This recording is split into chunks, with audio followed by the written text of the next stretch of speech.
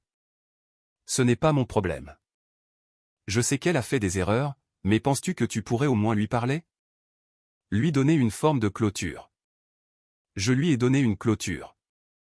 J'ai dit, quand je suis parti, elle dit qu'elle ne réalisait pas ce qu'elle demandait, qu'elle pensait que tu comprenais que c'était temporaire.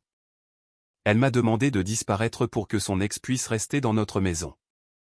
J'ai dit qu'il n'y avait aucune version de cela où je reviendrais. Jessica a soupiré.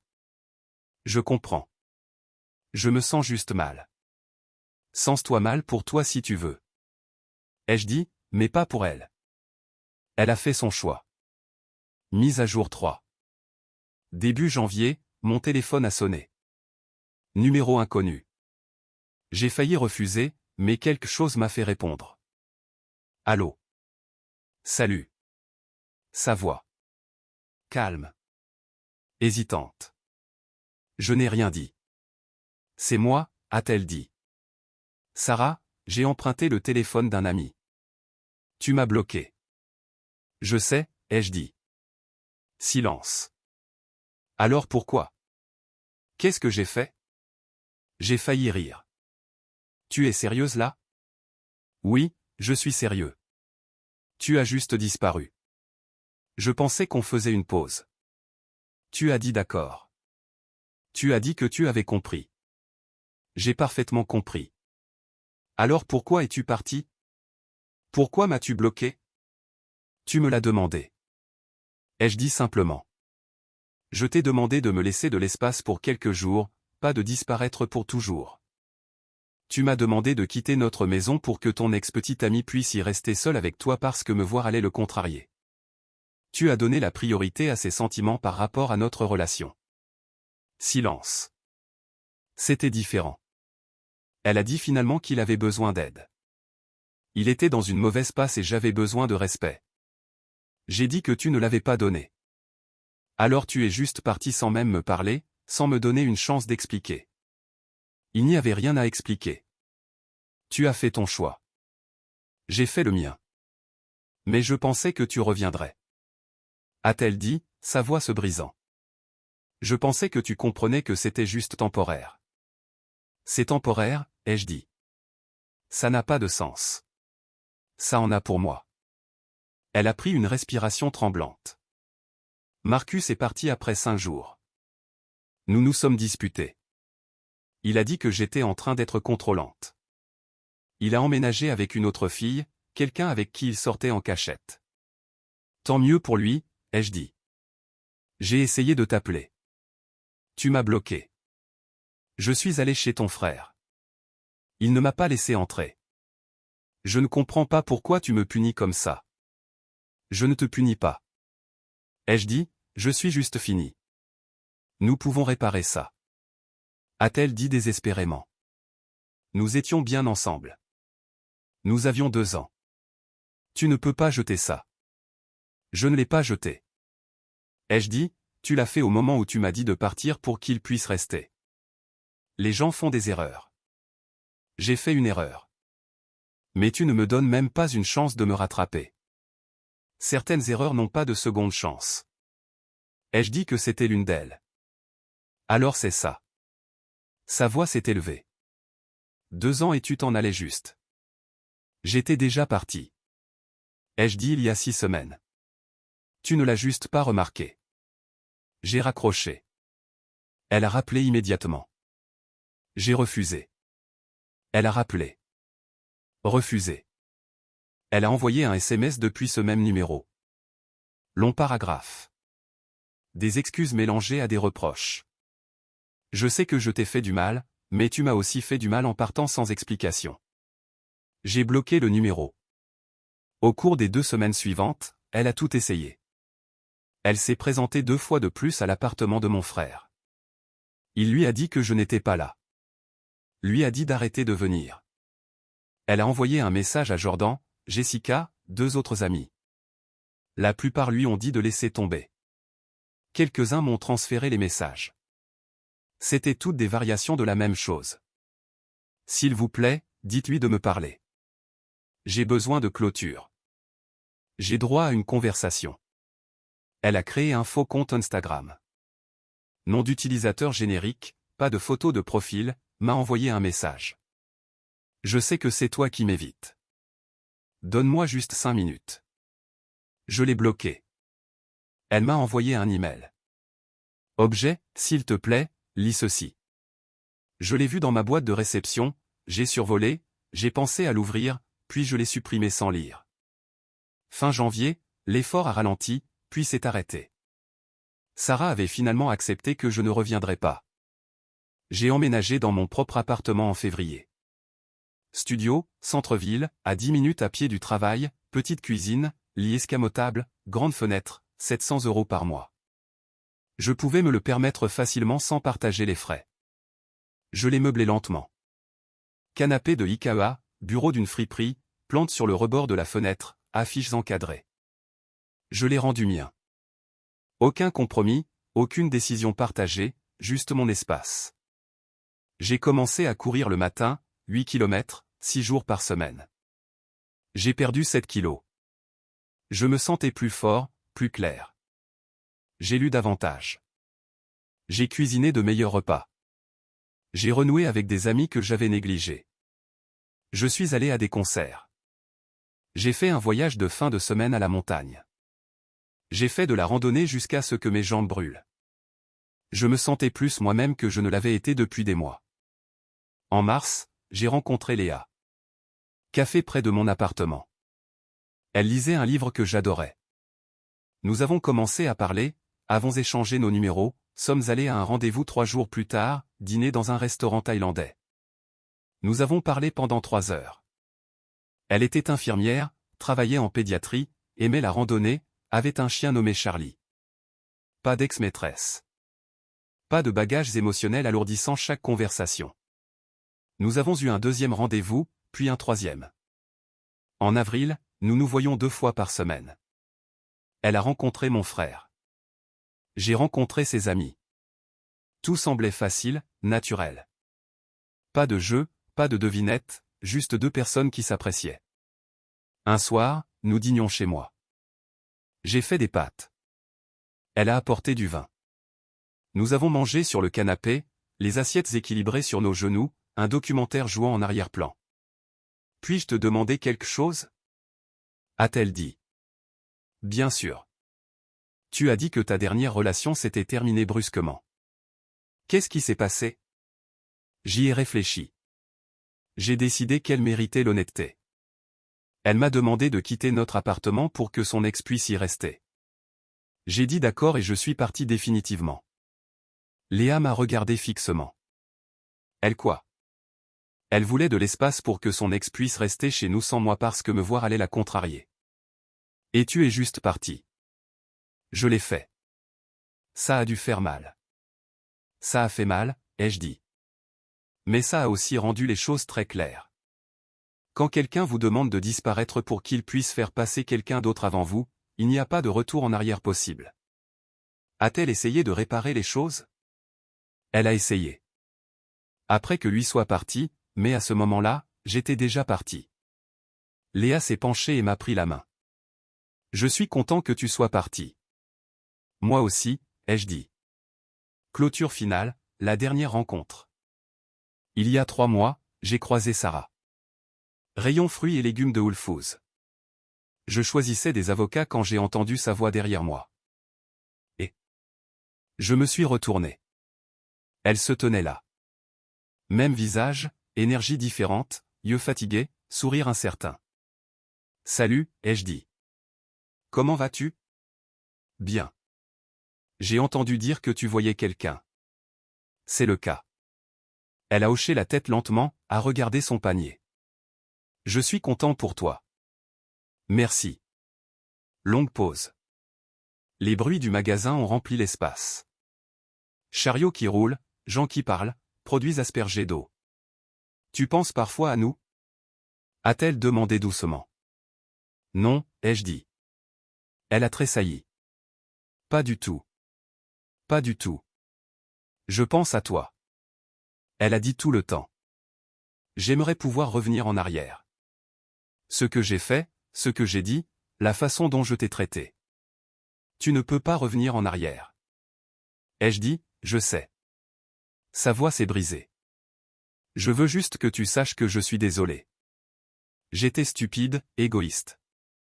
Je n'ai pas réalisé ce que j'avais avant que ce ne soit parti. D'accord, ai-je dit. Y a-t-il une chance que nous puissions parler? Vraiment parler? Prendre un café ou quelque chose comme ça? Non, ai-je dit. Elle m'a regardé, les yeux rouges maintenant. Tu me manques. Tu regrettes d'avoir eu quelqu'un qui acceptait ton irrespect, ai-je dit calmement. Ce n'est pas la même chose que de me manquer. J'ai mis 3 avocats dans mon panier. J'ai marché devant elle vers la caisse, sans me retourner. Ce soir-là, Léa m'a demandé si j'allais bien. Oui, ai-je dit. J'ai croisé mon ex au magasin. Comment ça s'est passé? Elle s'est excusée. A demandé si nous pouvions parler. Que as-tu répondu? Non. Léa a souri, m'a embrassé la joue. Bien. Je suis exactement là où je veux être, ai-je dit. Et je l'étais.